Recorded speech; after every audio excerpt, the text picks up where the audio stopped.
और जब तक हम इनको मारेंगे नहीं, काटेंगे नहीं, पीटेंगे नहीं, जब तक लव जिहाद खत्म नहीं होने वाला। हम सबको अपने आप हथियार उठाने पड़ेंगे, अपने आप इनको मारना पड़ेगा, अपने आप पीटना। नमस्कार, मैं मोहम्मद फैसल और आप देख रहे हैं नेशनल दस्तक। मीडिया कितना पावरफुल होता है ये मैं आज आपको बताऊंगा, और किस तरीके से एक मीडिया जो नफ़रत फैलाना चाहता है, जो दंगे भड़काना चाहता है, वो कितनी आसानी से किसी भी समाज में नफ़रत फैला सकता है। कहते हैं कि एक तस्वीर 1000 शब्दों से ज़्यादा असर रखती है। आप ये तस्वीर देखिए, ये जी न्यूज़ का डिबेट के लिए बनाया गया थंबनेल है, ठीक है। आप इसको देखिए ध्यान से, इसमें लिखा क्या है। इस थंबनेल में लिखा है, धार्मिक जिहादियों को भी घर में घुसकर ... क्वेश्चन मार्क। यानी कि ये जी न्यूज़ खुली चेतावनी दे रहा है और लोगों को उकसा रहा है कि जो धर्मांतरण कराते हैं, जो लोगों का धर्म परिवर्तन कराते हैं, उनको घर में घुसकर आप लोग मारिए। दरअसल ये सिर्फ एक फ़ोटो नहीं है, एक थंबनेल नहीं है। दरअसल ये एक फरमान है उस छोटे बच्चे को अनाथ करने का, एक माँ को अपने बेटे से जुदा करने का और एक बीवी को बेवा करने का। यानी कि ये लोग उकसाते हैं कि लोगों को मारो, उनके घर में घुस के मारो, जिसका नतीजा होता है कि आए दिन हम मॉब लिंचिंग देखते हैं। और ये सिर्फ मुसलमानों के खिलाफ नहीं हो रहा है, ये हो रहा है। ये आप ये एक और थंबनेल देखिए, अब ज़रा ये वाला थंबनेल देखिए, ये भी जी न्यूज़ का है जो नफ़रत फैलाता है। इस थंबनेल में भी इन्होंने लिखा है, आगे जाना मना है, यहाँ किसान को क्रॉस मार्क कर रखा है, उपद्रवी बैठे हैं। तो इस तरीके से थंबनेल बनाकर हर शाम को 4 से 5 बजे और 6 बजे जो है नफ़रती डिबेट कराते हैं और लोगों का परसेप्शन बनाते हैं। जो आम नागरिक है उसके अंदर एक कुंठा भरते हैं, उसके अंदर एक उग्र सोच पैदा करते हैं, जिसका नतीजा होता है कि किसान आंदोलन पे हमला होता है और मुसलमानों की लिंचिंग होती है।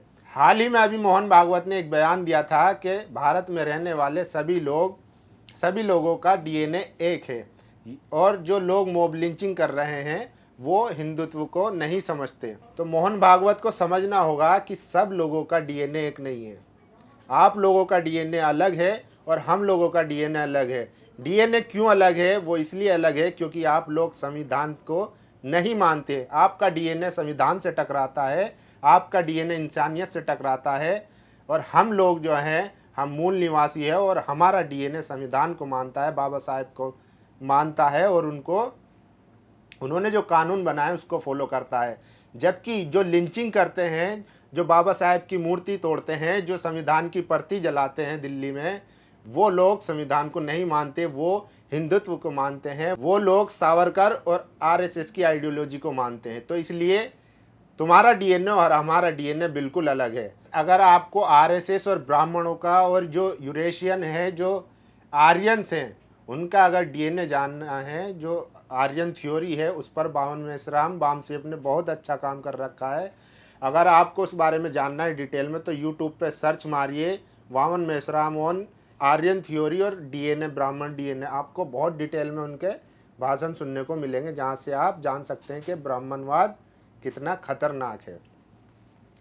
तो जो लोग संविधान को नहीं मानते, जो लोग बाबा साहेब की मूर्ति को तोड़ते हैं, जो मुसलमानों की लिंचिंग करते हैं, दलितों को मारते हैं, आदिवासियों को मारते हैं, उन लोगों का डीएनए, जो मूल निवासी हैं, जो संविधान में आस्था रखते हैं, जो संविधान को मानते हैं, जो कानून को हाथ में नहीं लेते, उन लोगों से उनका डीएनए नहीं मिल सकता। दरअसल इसके पीछे जो वजह है, वो वजह ये है कि इनके जो तमाम संगठन हैं, चाहे बजरंग दल हो, वीएचपी हो, हिंदू युवा वाहिनी हो, इस तरीके जितने भी संगठन हैं, वो अंदर उनको छूट दी जाती है कि आप लोगों को मारिए, और ये ऊपर से आकर ऐसे भाषण देते हैं, उसको नॉर्मलाइज करने की कोशिश करते हैं कि आरएसएस जो है वो लिंचरों के साथ नहीं है।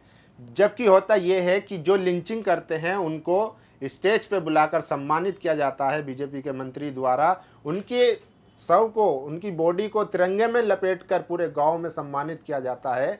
तो वो लोग जो संविधान के खिलाफ काम करते हैं और जो संविधान के अंदर काम करते हैं, वो लोग कभी भी एक नहीं हो सकते। इसलिए डीएनए वाली बात खारिज हो जाती है। रही बात अब मीडिया की, मीडिया का जो मैंने अभी आपको दिखाया था थंबनेल कि किस तरीके से मौलाना उमर गौतम की तस्वीर और मौलाना जहांगीर की तस्वीर लगाकर दिखाया जा रहा है कि धर्मांतरण करवाने वालों को घर में घुसकर मारने की बारी आ गई। तो उसका असर ये हुआ है कि जब मोहन भागवत लिंचरों को कह रहे थे कि लिंचर जो है वो हिंदुत्व को नहीं समझते या उनका उससे कुछ लेना देना नहीं है, उसी वक्त हरियाणा के मेवात में एक महापंचायत होती है, जिस महापंचायत में मुसलमानों को मारने का हुक्म दिया जाता है, वहाँ पर नारे लगाए जाते हैं। आप जरा ये वीडियो भी सुनिए 2 मिनट का कि किस तरीके से वो लड़का कह रहा है कि इनको जब तक हम मारेंगे नहीं, काटेंगे नहीं, तो लव जिहाद या धर्मांतरण नहीं रुकेगा। और जब तक हमें को मारेंगे नहीं, काटेंगे नहीं, पीटेंगे नहीं, जब तक लव जिहाद खत्म नहीं होने वाला। हम सबको अपने आप बचाव उठाने पड़ेंगे, अपने आप इनको मारना पड़ेगा, अपने आप पीटना। तो ये लोग जो संविधान को नहीं मानते हैं, जो बाबा साहेब की मूर्ति तोड़ते हैं, जो मुसलमानों की लिंचिंग करते हैं, उनका डीएनए कभी भी मूल निवासी से मैच नहीं खा सकता। मीडिया का जो असर होता है वो इस तरीके से आपको देखने को मिलेगा। मीडिया असल में एक परसेप्शन बनाने का काम करता है। मीडिया में डिबेट होती है और बड़े बड़े थंब बनाकर अच्छे डिज़ाइन से दिखाया जाता है कि धर्मांतरण करने वाला जो मुसलमान है वो इस देश का नासूर है, अगर आपने उसको ख़त्म कर दिया, मार दिया, तो आपकी सारी समस्याएं हल हो जाएंगी। जबकि जो समस्याएं हैं वो आज भी पेट्रोल 100 के पार है और सरसों का तेल 200 के पार है, दाल चावल सब की इतनी महंगाई है, सबके रेट बढ़े हुए हैं, रोजगार नहीं है, शिक्षा नहीं है, स्वास्थ्य नहीं है, हेल्थ के नाम पे लाखों लोग अभी मरे थे। दूसरी कोरोना लहर में लोग कह रहे थे, जब लोगों को ऑक्सीजन नहीं मिल रहा था, अस्पताल में धक्के खा रहे थे और शमशानों में जगह नहीं थी, कब्रिस्तानों में ज़मीनें नहीं मिल पा रही थी, तब कह रहे थे कि भक्तों को अब अकल आ जाएगी और मोदी का जाना आसान होगा। लेकिन इन भक्तों को जैसे ही दिन गुजरे, इनको आज फिर वही लव जिहाद और धर्मांतरण जैसे मुद्दे इनको दिखने लगे हैं। जबकि जो असल मुद्दे हैं बेरोजगारी, स्वास्थ्य और शिक्षा, इन पर आज भी ये बात करने को तैयार नहीं है। मीडिया जो परसेप्शन बनाता है उसका नतीजा होता है कि मेवात में हजारों की संख्या में लोग जमा होते हैं और मुसलमानों को काटने की, मारने की बात करते हैं। जहाँ पर जो जामिया में राम भक्त गोपाल, जिसने जामिया में गोली चलाई थी, जो नाबालिग जिसको करार दे दिया गया था उस टाइम पे, वो भी मौजूद होता है। और बीजेपी का जो प्रवक्ता है हरियाणा का, वो अम्मूपाल, वो भी वहाँ पर, जिसने कहा था कि क्या हम मर्डर भी नहीं कर सकते, वो भी वहाँ पर मौजूद होता है और भाषण देते हैं। और इस बच्चे को सुनिए कि ये कहना क्या चाह रहा है। और जब तक हमें को मारेंगे नहीं, काटेंगे नहीं, पीटेंगे नहीं, जब तक लव जिहाद खत्म नहीं होने वाला। हम सबको अपने आप बचाव उठाने पड़ेंगे, अपने आप इनको मारना पड़ेगा, अपने आप पीटना। अच्छा, इन लोगों के अंदर इतनी हिम्मत कहाँ से आती है, इतनी दरिंदगी कहाँ से आती है? जब ये लोग मार के जाते होंगे किसी को, किसी मुसलमान हो या दलित हो, आदिवासी हो, किसी को भी अगर ये इंसान को मार के जाते हैं तो अपने बच्चे से मिलते होंगे, अपनी बीवी से बात करते होंगे, अपने माँ बाप से मिलते होंगे, उनसे आशीर्वाद लेते होंगे। तो क्या इनके दिलों में जरा सी भी इंसानियत नहीं होती कि ये जिस बंदे को ये मार के आ रहे होंगे उसकी भी फैमिली होगी, उसका भी परिवार होगा, उसके भी बच्चे होंगे, उसकी भी बीवी होगी, उसका भी कोई अपना होगा। आज जो है ये बहुसंख्यक समाज जो है वो पूरी तरीके से रेडिकलाइज हो चुका है। मुसलमानों के प्रति इतनी नफरत बढ़ चुकी है इनके दिलों में और इसका कोई तोड़ अभी तक कोई दिख नहीं रहा है, क्योंकि कहीं से भी कोई इनिशिएटिव नहीं लिया गया है अभी तक कि इनको डी रेडिकलाइज किया जा सके।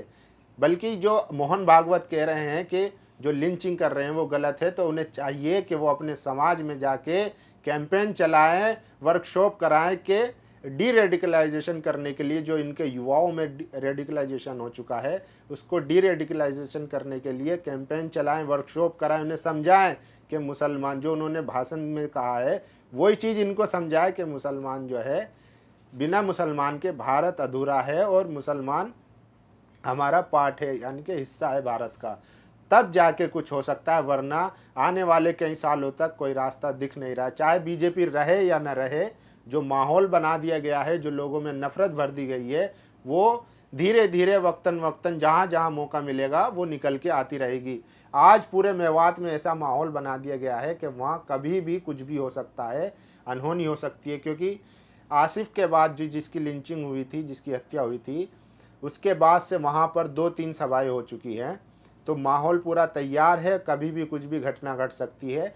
हम तो यही कहेंगे कि घटना ना घटे, क्योंकि नुकसान दोनों तरफ से ही होता है, उसमें जान और माल का ज़्यादा नुकसान मुसलमानों को झेलना पड़ता है।